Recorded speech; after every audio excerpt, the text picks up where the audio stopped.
बिस्मिल्लाहिर्रहमानिर्रहीम अस्सलाम वालेकुम नाजरीन, मैं राना उज़ैर हूँ। 10 जून 2026 बुध का दिन। नाज़रीन किराम, अगले 48 घंटे पाकिस्तान की सियासत में इंतहाई क्रूशल और मैसिव किस्म की डेवलपमेंट से इस वक्त हो रही हैं कि हुकूमत के दिन गिने जा चुके हैं। मैं आपको पिछले एक हफ्ते से ये खबर दे रहा हूँ कि वज़ीर आज़म शहबाज शरीफ, ये उनका आखिरी बजट होगा। इसके बाद पाकिस्तान मुस्लिम लीग नवाज में कोई भी शख्स जो है वो वफाक में हुकूमत नहीं बना पाएगा। इनको मुकम्मल तौर पर इनकी छुट्टी करवा दी जाएगी। मियां नवाज शरीफ साहब को रिटायर्ड हट कर दिया गया है सियासत से, अब उनकी कोई कुर्बतें नहीं रही। तो अब मैं जो आपको खबर देना चाहता हूं कि शहबाज शरीफ के खिलाफ चार्जशीट आ गई है। इनके खिलाफ तबले जंग बच चुका है, बोरिया बिस्तर गोल। सदारती निजाम की गूंज है और इमरान खान की वापसी को लेकर क्या खबरें इस वक्त शहर इक्तदार में और उनके ड्राइंग रूम्स में इस वक्त डिस्कशंस में हो रही हैं, और क्या बड़े बड़ों ने सर जोड़नी है। कुछ बड़े अहम फैसले हुए हैं। शहबाज हुकूमत को लेकर इस्टेब्लिशमेंट ने अपना फैसला सुना दिया है। इस हवाले से मुकम्मल तफसीला बमा हकाइक और बमा सबूत आपके सामने रखनी है। दूसरी जानिब शेर अफजल मरवत जो एक पिटीशन भी लेकर गए सुहेल अफरीदी को लेकर कि इनको नाअहल किया जाए और अली अमीन गंडापुर को उनकी कुर्सी पर बहाल किया जाए, और उन्होंने अपनी पिटीशन में इमरान खान को कन्विक्टेड मुजरिम भी लिखा। और शेर अफजल मरवत साहब जैसे पाकिस्तान तहरीक इंसाफ से बागी हुए हैं, उसके पीछे कोई ना कोई वजह तो कार फरमा थी। अब शेर अफजल मरवत की गंदी वीडियोस मार्केट में ली, वीडियोस आपके सामने रखनी है। उस पर मैंने खबर भी आपको देनी है कि किस लड़की के साथ उनको टैप किया गया, क्या मामला बना और ये खबर देने वाला शख्स कौन है। इस हवाले से भी मुकम्मल तफसीलात आपके सामने रखनी है। आगे बढ़ने से पहले आप सबसे मेरी दरख्वास्त होगी कि आपने इस चैनल को लाजमी तौर पर सब्सक्राइब करना है, बेल आइकन को जरूर प्रेस करें। कमेंट सेक्शन में अपनी राय का इजहार जरूर किया करें कि आप इस हवाले से अपनी क्या राय रखते हैं। नाज़रीन, सबसे पहले तो पाक अफगान बॉर्डर पर एक मरतबा फिर से शदीद झड़पें शुरू हुई हैं और अफगान फोर्सेस की तरफ से पाकिस्तान की जो सिक्योरिटी फोर्सेस है उन पर एक हमला होता है, और ये उस हमले के बाद पाक अफगान बॉर्डर पर पाकिस्तान की तरफ से फिर कार्रवाइयों का आगाज हुआ है और फित्ना ख्वारिज के 26 दहशतगर्द जो हैं उनको जहन्नुम वासिल कर दिया गया है। प्रिसाइज उन पर ऑपरेशन हुए हैं और 9 और 10 जून की दरमियानी रात को पाक फौज और हमारी फिजाइया की तरफ से ये ऑपरेशन लॉन्च किया गया और 24 दहशतगर्दों को, अफगान दहशतगर्दों को जहन्नुम हासिल कर दिया गया और पाकिस्तान की तरफ से मुंह तोड़ जवाब दिया गया है। दूसरा, ईरान और अमेरिका के हवाले से कि ईरान पर यह इल्जाम लगा कि उन्होंने आपदा हरमस पर $30 मिलियन की मालियत का जो हेलीकॉप्टर है अमेरिका का, उसको गिरा दिया है। ईरान की हुकूमत की तरफ से इस हवाले से तरदीद आई कि हमारा इससे कोई लेना देना नहीं है, हमने अमेरिका का हेलीकॉप्टर जो है वो नहीं गिराया। और फिर रात को अमेरिका ने ईरान के ऊपर हमला कर दिया और उसके बदले में ईरान ने अमेरिका के फौजी अड्डों पर, खत्ते में जितने भी मौजूद फौजी अड्डे हैं, ईरान ने उन पर हमला कर दिया। यानी कि ईरान पीछे हटने का नाम नहीं ले रहा। तो उसके बाद अब जो तमाम ममालिक हैं यानी कि अमेरिका और ईरान है वो पीछे हट गए हैं और इन्होंने हमले ना करने का ऐलान किया। यानी कि ईरान जो है वो ये कह रहा है कि अगर अमेरिका ये पोर्ट्रे करवाने की कोशिश करेगा कि हम जंग जीत गए हैं या हम जंग जीत कर ट्रंप को फातेह करार देंगे, तो ईरान कह रहा है कि हम ऐसा नहीं होने देंगे। खैर, आगे बढ़ते हैं, मजीद खबरें भी हैं। शेर अफजल मरवत के हवाले से सबसे पहले मैं आपको खबर देना चाहता हूं कि शेर अफजल मरवत वो पाकिस्तान तहरीक इंसाफ के खिलाफ एक बहुत बड़ा वोकल बनकर सामने आए। यानी कि जैसे फैसल वाडा या फयाजुल हसन चौहान साहब जो हैं वो इमरान खान को गालियां देते हैं या पाकिस्तान तहरीक इंसाफ के खिलाफ एक बयानिए को टू करते हैं, तो शेर अफजल मरवत साहब भी बिल्कुल उसी तरह की आजकल आपके सामने की बातें करते हैं और फिर सुहेल अफरीदी के खिलाफ भी वो एक पिटीशन लेकर गए। यानी कि इनको अली अमीन गंडापुर के बड़े करीब समझ जाता है।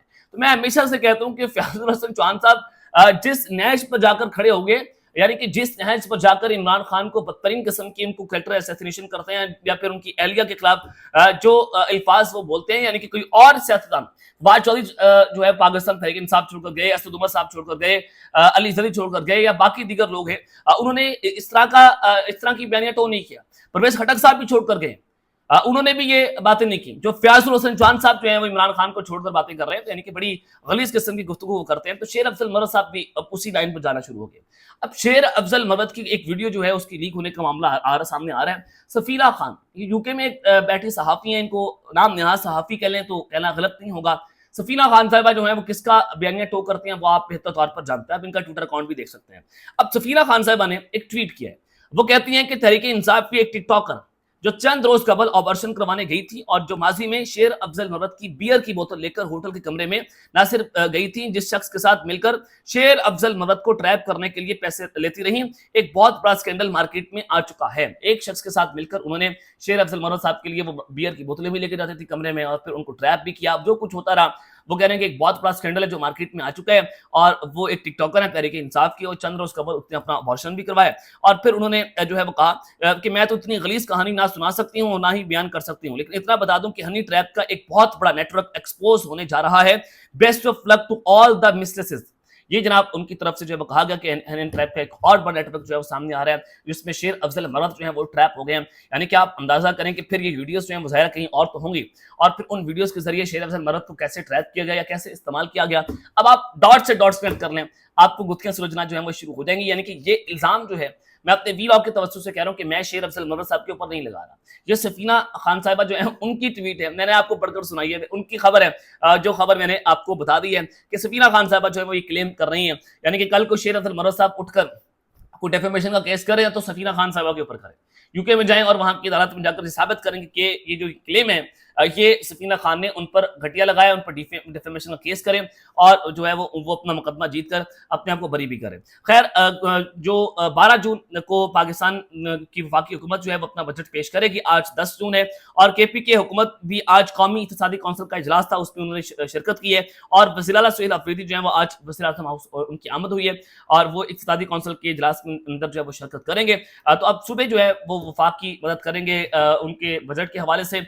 ये 18वीं तरमीम जो है वो रोल बैक नहीं होगी, यानी कि जो 28वीं तरमीम अभी आनी थी उसको मुलतवी कर दिया गया, 28वीं तरमीम अभी नहीं आएगी और 18वीं तरमीम जो है उसको रोल बैक नहीं किया जाएगा। पीपल्स पार्टी जो है वो अपने मुतालबात मनवाने में कामयाब हो गई है। पीपल्स पार्टी ने बड़ी चाल के साथ जो है वो गिलगित बल्तिस्तान की हुकूमत भी ली है, अब आजाद कश्मीर की हुकूमत भी लेंगे और उसके बाद वो 28वीं तरमीम को भी रोक रहे हैं और फिर जो NFC अवार्ड्स का मामला था वो उसके अंदर भी उसको रोकने में कामयाब हो गए। वो कह रहे हैं कि सूबों की कटौती ना करें बल्कि सूबे अपना शेयर डालेंगे वफाक के अंदर, हम उनको पैसे देंगे।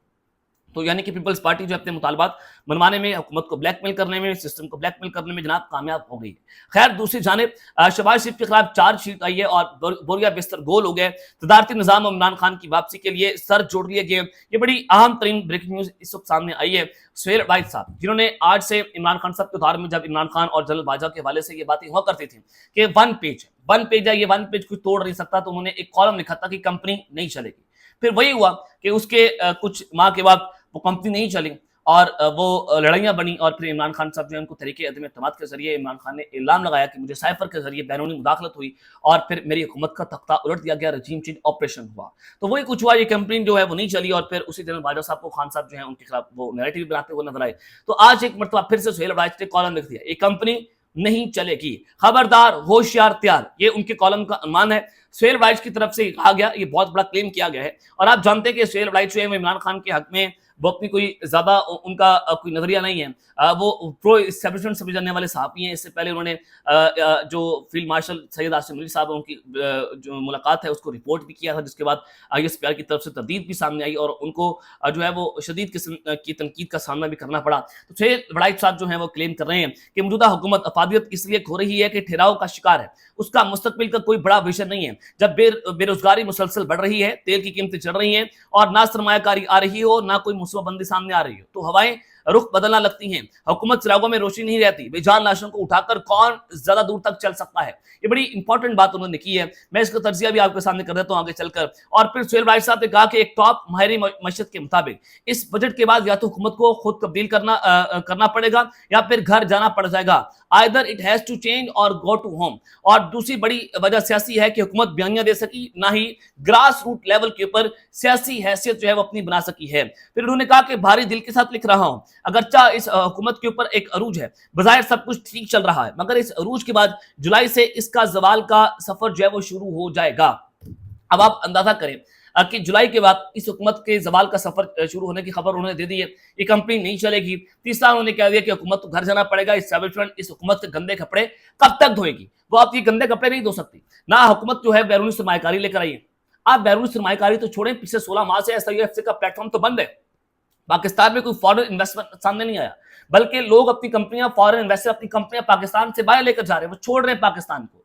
तो आप यहां से भी देखें कि जो पाकिस्तान में बैठा इन्वेस्टर पाकिस्तानी इन्वेस्टर है, وہ بھی پاکستان کی مارکیٹ میں انویسٹ کرنے کے تیار نہیں. یہ پاکستان کی صورتحال ہو گئی ہے. جب ریونیو شارٹ فال آیا تو آپ لیویز لگا رہے ہیں پیٹرول کے اوپر, آپ 200-250 روپے فی لیٹر لیوی لگا کر پاکستان سے پیسہ اکٹھا کر رہے ہیں, لوگوں کی جیبوں کے اوپر ڈاکہ مار رہے ہیں. یہ اس حکومت کے پاس فائنینشیل پلان ہے. اور جو یہ آئی ایم ایف کا بجٹ آ رہا ہے, یعنی کہ آئی ایم ایف ڈکٹیشن کے اوپر آ رہا ہے, یہ جو آتما آپ کی رول کر رکھ دے گا, یعنی کہ آپ کی چیخیں نکلیں گی جو اس بجٹ کے بعد مہنگائی کا طوفان آنے والا ہے. اور پھر قرضوں کے سارے ریکارڈ بھی ٹوٹ گئے. ریکارڈ اس طرح سے ٹوٹے کہ وفاقی حکومت کے قرضے 81,930 ارب پر پہنچ چکے ہیں. سارے ریکارڈ اس حکومت نے توڑ دیے ہیں, اور یہ آج سے پہلے کسی حکومت نے اتنا قرضہ نہیں لیا جتنا اس وفاقی حکومت نے جو ہے وہ قرضہ لیا ہے. اور پھر 80 ارب کا جو قرضہ, اور اس کے بعد 15 سال کے بعد آپ نے 520 ارب روپے جو ہے وہ اس کے واپس کرنے. تو آپ اندازہ کریں کہ کتنا سود لے کر اس حکومت جو ہے وہ یہ حکومت اسٹیبل کرنے کی کوشش کر رہی ہے کہ 80 ارب کے بدلے آپ نے 520 ارب جو ہے واپس کرنے ہیں. اور آپ 15-20 سال اس ملک کو جو ہے وہ درست نہیں کر سکتے. اس ملک کی جو ترقی ہے وہ آپ اس کا سفر نہیں شروع کر سکتے. یعنی کہ 15 سال کے بعد آپ نے 520 ارب کا مزید قرضہ جو ہے وہ دینا ہوگا. تو اس حکومت کے پاس فائنینشیل پلان کیا ہے؟ نہ بیانیاں بنا سکی, نہ گراس روٹ لیول کے اوپر حکومت ڈیلیور کر سکی, نہ غریب آدمی کی زندگی بہتر کر سکی, نہ یہ گورنمنٹ جو ہے وہ جناب پیٹرول کی قیمتیں ہوا, مہنگائی کو کنٹرول کر سکی, کسی چیز کو کنٹرول نہیں کر پائی. تو اسٹیبلشمنٹ جو ہے وہ کب تک اس حکومت کے گندے کپڑے دھوئے گی؟ وہ اسٹیبلشمنٹ نے اب اس حکومت کے گندے کپڑے دھونے سے انکار کر دیا. اب پھر نیم صدارتی نظام کی بھی باتیں ہو رہی تھیں کہ 28 ترمیم آ سکتی ہے, کچھ ترامیم ہو سکتی ہیں, کچھ ٹیکنیکل ٹیمز جو ہیں بیٹھ سکتی ہیں, اور پھر صدر پاکستان جناب زرداری صاحب کو واپس آنا پڑے گا. قمر دلشاد صاحب نے کہا کہ بابادی صدر فیلڈ مارشل صاحب بن سکتے ہیں. تو اس کے اوپر بھی کچھ ڈسکشنز ہوئی ہیں, کچھ ٹیسٹ جو ہے مارکیٹ میں لگائے گئے ہیں. اور یہی بہتر ہے, اس نظام سے بہتر پھر وہ صدارتی نظام ہونا چاہیے جو سارے سیاستدانوں کا جو ہے وہ آڈٹ کرے, پھر سارے اداروں کا آڈٹ ہونا چاہیے. یہ بہتر نظام ہے. یا پھر عمران خان صاحب کی واپسی. اب یہی آپشن رہ گیا نا کہ پیپلز پارٹی ساری مخلوط حکومت بیٹھی ہوئی ہے اس وقت.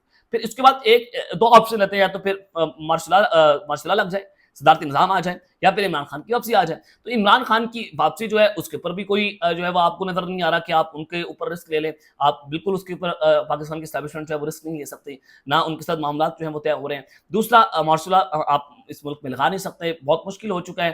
اس نظام کو اب آگے لے کر چلنا ہے تو ایک صدارتی نظام باہر پھیل رہا ہے, شاید اس کے آپشن کے اوپر جو ہے وہ غور ہو سکتا ہے, یا پھر حکومت کی تبدیلی ہو, اور پھر ٹیکنوکریٹ کی حکومت, اور پھر محسن نقوی صاحب جو ہیں ان کو وزیر اعظم لگا دیا جائے. تو مستقبل کے وزیر اعظم کے طور پر تو محسن نقوی صاحب کو دیکھا جا رہا ہے. تو یہ خبریں جو میں نے آپ کے سامنے رکھی ہیں, سہیل وائز صاحب کا کالم بھی آپ کے سامنے رکھا ہے, تو اس سے آپ کو اندازہ ہو جانا چاہیے کہ اب حکومت کے دن گنے جا چکے ہیں. یہ شہباز حکومت کے خلاف ایک چارج شیٹ ہے, یہ طبل جنگ ہے, اور اسٹیبلشمنٹ نے ان کو اپنا فیصلہ جو ہے وہ جناب سنا دیا ہے. اب تک کے لیے اپنا خیال رکھیے گا, اور اس چینل کا آپ لازمی طور پر خیال رکھنے والا نگہبان پاکستان زندہ باد.